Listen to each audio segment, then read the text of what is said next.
کھنگالتے ہیں تو معلوم ہوتا ہے کہ جو قرآن کا نسخہ ہندوستان کے اندر موجود ہے وہی قرآن کا نسخہ تمام کے تمام ممالک میں اور پوری دنیا کے اندر موجود ہے۔ آپ سوچئے، دنیا کی ایک کتاب ایسی پیش کر کے دکھا دیجئے کہ جس کے اندر ذرہ برابر بھی تبدیلی نہ ہو، آپ پیش نہیں کر سکتے، خواہ وہ کوئی بھی مذہب کا رہنے والا ہو، کہ کوئی سی بھی کتاب ہو، لیکن اگر قرآن کا جب نمبر آتا ہے تو قرآن واحد ایک کتاب ہے کہ جس کے اندر ایک زبر یا زیر یا پیش یا نقطے تک کو آج تک کوئی بدل نہ پایا اور نہ بدل پائے گا۔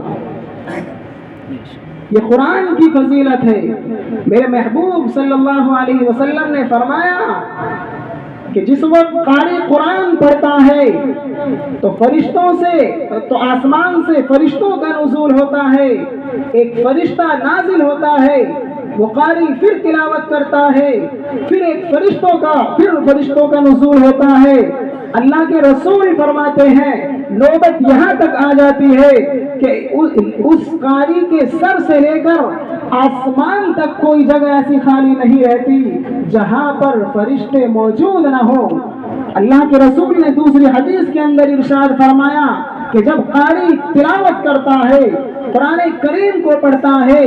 تو آسمان سے فرشتوں کا نزول ہوتا ہے اور وہ فرشتے اس کے ہونٹوں کو اور اس کے لبوں کو چومتے ہیں اور اس کو بوسہ دیتے ہیں۔ بتائیے دنیا کے اندر وہ کون سی کتاب ہے کہ جس کے تلاوت پر، جس کے پڑھنے پر فرشتے آسمان سے اتر کر زمین پر اس کے ہونٹوں کے اور اس کے لبوں کا بوسہ دے رہے ہو؟ یہ قرآن کی فضیلت ہے۔ فرمایا اللہ کے رسول نے اگر کسی شخص نے ناظر قرآن کریم کو پڑھ لیا تو اللہ اس کی برکت سے اس کی گناہوں کو معاف کر دیں گے، اس کی مغفرت فرما دیں گے اور اس کو جنت الفردوس کے اندر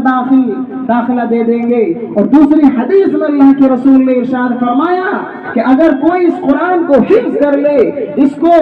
حفظ یاد کر لے، اپنے سینے کے اندر پیوست کر لے، تو فرمایا آقا مدنی جناب محمد رسول اللہ صلی اللہ علیہ وسلم نے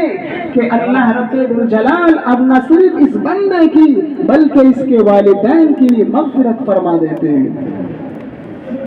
تو یہ بڑی عظیم کتاب ہے۔ لیکن میرے عزیزو، اگر اس قرآن سے ہم نے محبت کی، اس قرآن سے ہم نے تعلق رکھا،